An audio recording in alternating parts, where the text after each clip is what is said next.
दोस्तों, इस वीडियो में हम देखेंगे घटना चक्र की बुक के बीपीएससी के भूगोल के प्रीवियस ईयर के क्वेश्चन। तो 150 तक के क्वेश्चन हम लोग देख चुके थे। अब आगे के क्वेश्चन। निम्नलिखित तुलना के आधार पर हिमालयी नदी की प्रायद्वीप नदी से तुलना करें। हिमालयी नदी की प्रायद्वीप नदी से तुलना। अधिकांश हिमालयी नदी 12 मासी हैं, जबकि अधिकांश प्रायद्वीप नदियाँ वर्षा पर निर्भर करती हैं। ये बात सही है। हिमालयी नदियों की ढाल प्रायद्वीप नदी की ढाल की तुलना में अधिक खड़ा है। ये भी सही है।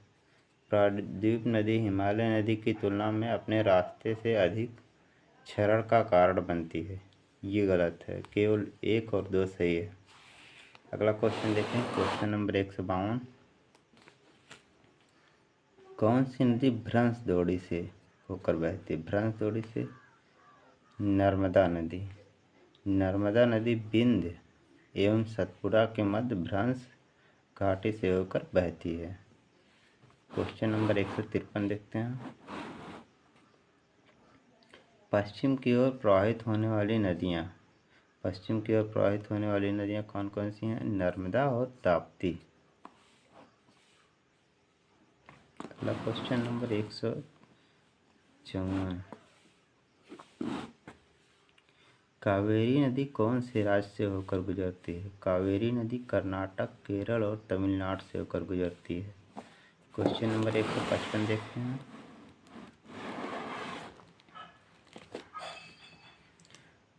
सोन, नर्मदा तथा महानदी निकलती है। सोन, नर्मदा तथा महानदी, इसमें क्वेश्चन एक्सप्लेनेशन देखते हैं। सोन और नर्मदा नदी का उद्गम अमरकंटक से होता है। सोन और नर्मदा अमरकंटक से निकलती हैं, जबकि महानदी धमतरी के सिहवा पहाड़ी से निकलती है।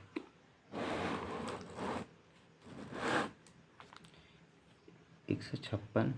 दामोदर नदी निकलती है। दामोदर नदी छोटा नागपुर के पठार से निकलती है। निम्नलिखित में कौन भूमि बंधित नदी है? भूमि बंधित नदी लूनी नदी है। लूनी नदी अजमेर के दक्षिण पश्चिम में अरावली श्रेणी के पश्चिमी ढाल से निकलती है। क्वेश्चन 158। निम्न नदियों में सबसे अधिक नदी पथ परिवर्तन किया है। ये तो आसान क्वेश्चन। कोसी नदी को बिहार में कसोग भी कहते हैं। दामोदर, कोयल और स्वर्ण नदियाँ निम्नलिखित में से किससे निकलती हैं? दामोदर, कोयल और स्वर्ण नदियाँ छोटा नागपुर पठार से निकलती हैं। छोटा नागपुर पठार से।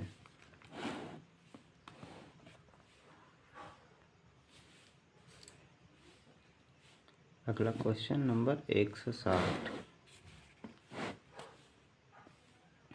दक्कन ट्रैप का गठन किस काल में हुआ था? दक्कन ट्रैप का गठन क्रिटेशियस काल में हुआ था।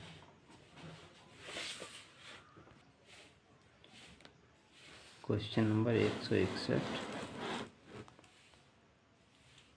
पश्चिमी घाट उत्तर पूर्वी क्षेत्र की पहाड़ियों और अंडमान एवं निकोबार द्वीप समूह में पाए जाने वाले वनों को चुनिए। पश्चिमी घाट और उत्तरी पूर्वी क्षेत्र की पहाड़ियाँ और अंडमान निकोबार, यहाँ उष्णकटिबंधीय सदाबहार वन पाए जाते हैं। क्वेश्चन 162। निम्न में से किस राज्य में वन का विस्तार 75% से अधिक नहीं है? 75% से अधिक नहीं है पूछा है। इसका आंसर होगा ई, उपयुक्त में से एक से अधिक, क्योंकि नागालैंड में और मध्य प्रदेश दोनों में ही 75% से कम है। अगला क्वेश्चन। निम्न कथनों पर विचार कीजिए और सही की पहचान कीजिए। ग्रेटर हिमालय अपनी निरंतरता के लिए जाना जाता है। ये तो सही है। निम्न हिमालय अपनी व्यापकता और अनुप्रस्थ वादियों के लिए जाना जाता है। ये गलत है। शिवालिक बाह्य हिमालय है जो उत्पत्ति में सबसे नवीनतम है। ये सही है, शिवालिक को ही बाह्य हिमालय कहते हैं। इसका मतलब पहला और तीसरा सही है। अगला क्वेश्चन नंबर 164। भारत के एक राज्य की निम्न सीमाएं विशेषताएं हैं। इसका उत्तरी भाग शुष्क और अर्ध शुष्क है। इसके मध्य भाग में कपास की खेती होती है। खाद्यान्न फसलों की तुलना में नकदी फसलों को प्रमुखता दी जाती है। ये विशेषताएं गुजरात की हैं। अगला क्वेश्चन नंबर 165। निम्न में से कौन सा बिहार के भूगर्भीय इतिहास में सबसे नवीनतम है? सबसे नवीनतम है बिहार का मैदान। आगे क्वेश्चन नंबर 166 देखते हैं।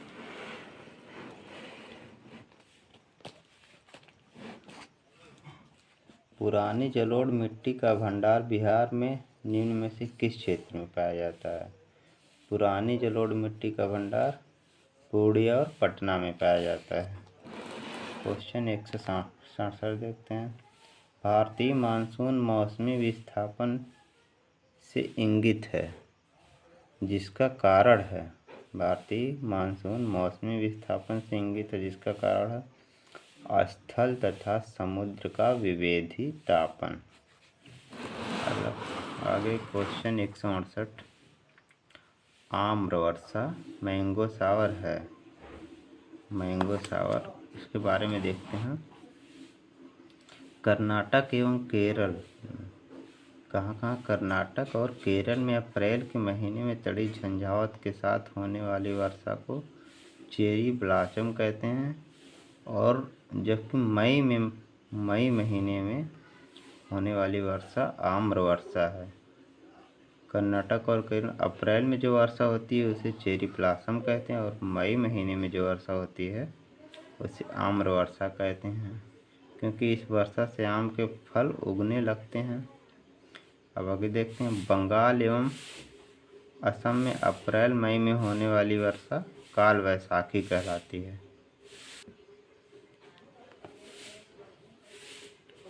Question number 169। निम्न राज्यों में से किस राज्य में जाड़े के मौसम में बारिश होती है? जाड़े के मौसम में बारिश तमिलनाडु में होती है। TRE 3 के एग्जाम में पूछा गया था कि तमिलनाडु में जो वर्षा होती है वह किस से होती है? लौटते हुए मानसून से। अक्टूबर नवंबर के महीने में उत्तर पूर्व मानसून लौटते हुए मानसून से तमिलनाडु के तटवर्ती इलाके में 65 से 75 सेंटीमीटर वर्षा होती है। अब अगला क्वेश्चन नंबर 170। चेरापूंजी अवस्थित है। चेरापूंजी मेघालय राज्य में है। चेरापूंजी भारत के पूर्वोत्तर राज्य मेघालय में स्थित है। मानिसराम से पहले विश्व में सर्वाधिक वर्षा वाला स्थान चेरापूंजी ही था। अगला क्वेश्चन 171 देखते हैं।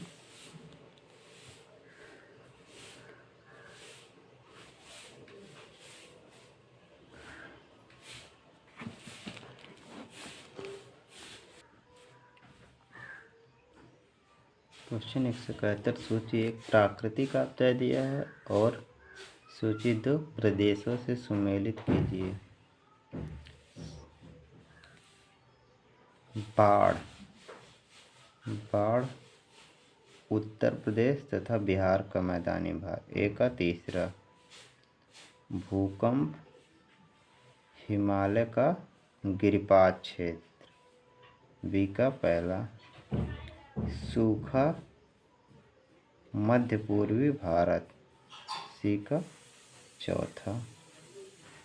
चक्रवात झारखंड तथा उत्तरी उड़ीसा। आंसर B सही होगा। एक्सप्लेनेशन देखते हैं। बाढ़ जो है उत्तर प्रदेश तथा पूर्वी मैदान। भूकंप हिमालय का गिरिपात क्षेत्र। सूखा मध्य पूर्वी भारत, चक्रवात झारखंड तथा उड़ीसा। अगला क्वेश्चन नंबर 172 देखते हैं। करेवास मृत्तिका जो जाफरान केसर का एक स्थानीय प्रकार के उत्पादन के लिए उपयोगी है, पाई जाती है कश्मीर हिमालय में। क्वेश्चन नंबर 173 देखते हैं।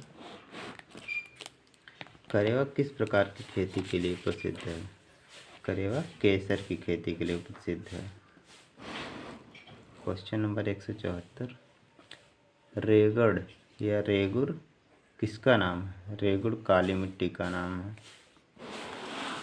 फिर अगला क्वेश्चन, रेगड़ मिट्टी सबसे ज़्यादा है, रेगड़ मिट्टी सबसे ज़्यादा महाराष्ट्र में है। रेगुर नाम है, रेगुर नाम ये तो देख चुके हम लोग काली मिट्टी के। 177। मृदा अपरदन रोका जा सकता है, मृदा अपरदन को वनारोपण करके रोका जा सकता है। अगला क्वेश्चन देखते हैं। 178। गंगा के मैदान को के रूप में निर्मित वर्णित किया गया है? गंगा के मैदान को एक जियोसिंक्लाइन के रूप में वर्णित किया गया है, जियोसिंक्लाइन। अगला क्वेश्चन देखते हैं। 179। गंगा के मैदान की पुरानी कछारी मिट्टी कहलाती है, पुरानी कछारी मिट्टी बांगर कहलाती है। गंगा के मैदान की पुरानी कछारी मिट्टी को बांगर कहते हैं। 180। निम्नलिखित में से कौन सी मिट्टी नदियों द्वारा निर्मित है? नदियों द्वारा निर्मित मिट्टी को जलोढ़ मिट्टी कहते हैं। Question number 181। भारत के कुल भौगोलिक क्षेत्र में वन क्षेत्र का क्या प्रतिशत है? उस समय वन क्षेत्र का प्रतिशत 20.7 था। अब देखते हैं।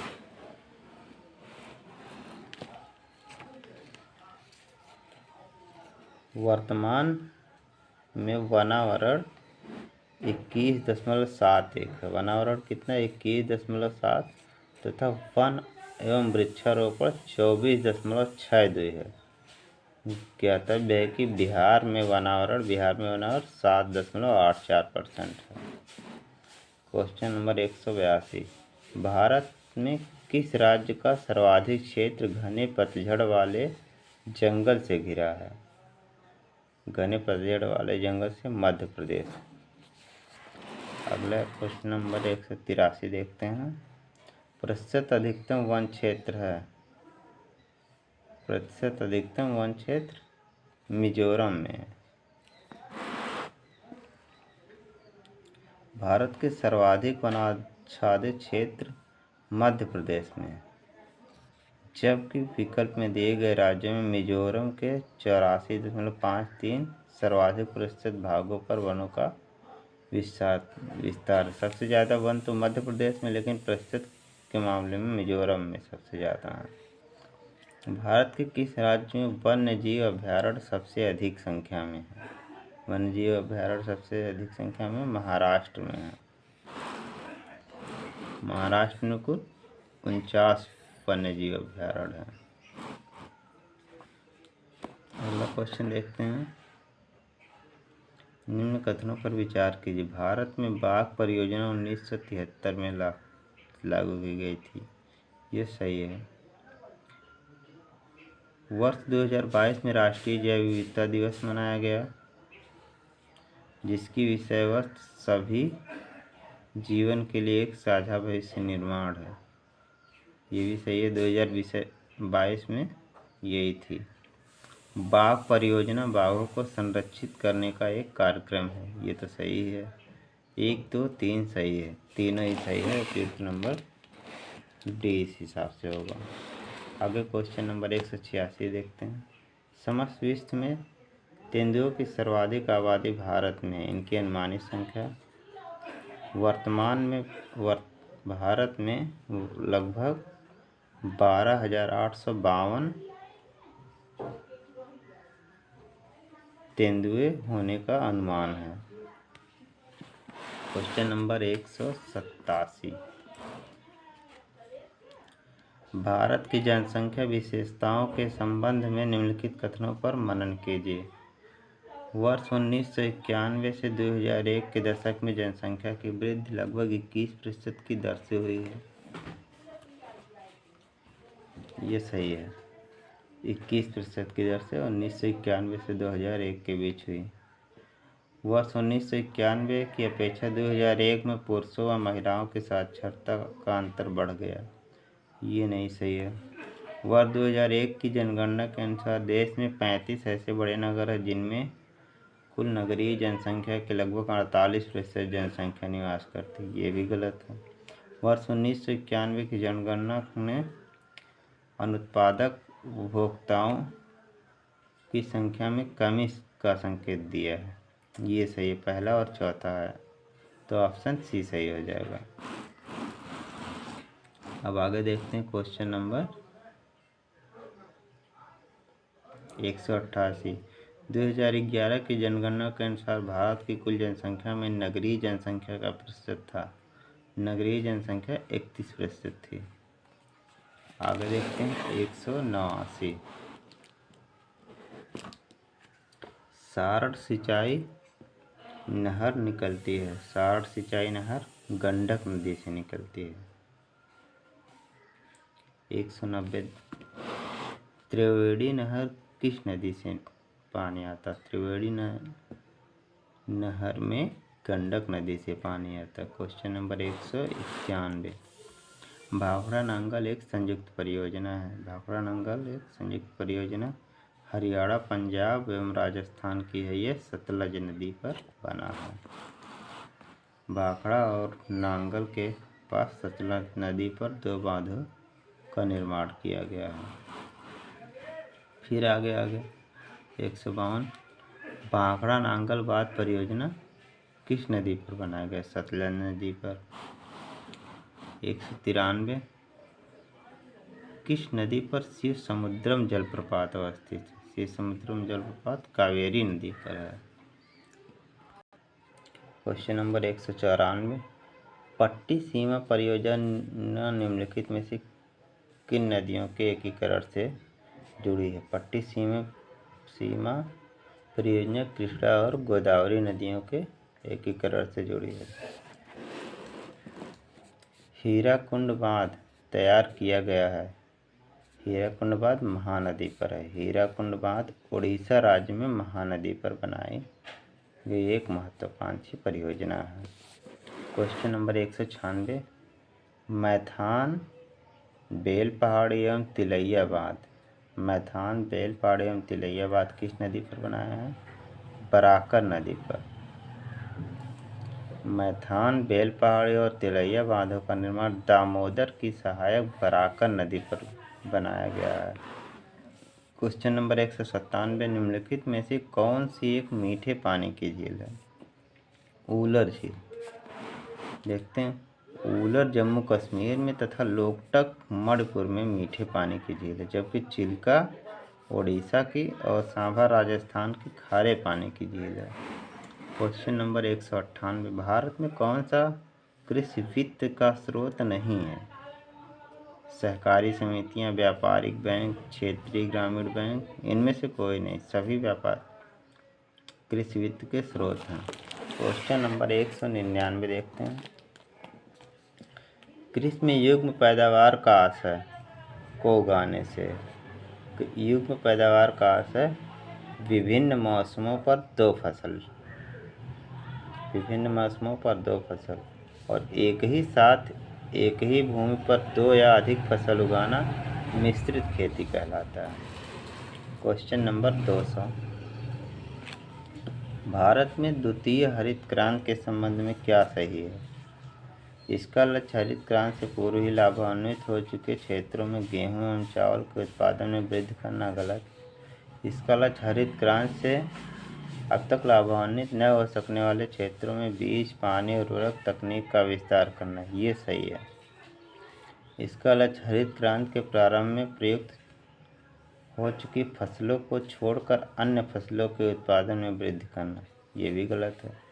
इसका लक्ष्य पशुपालन, सामाजिक वानिकी तथा मत्स्य पालन के साथ शस्योत्पादन का समाकलन करना है। इसका दूसरा और चौथा सही है।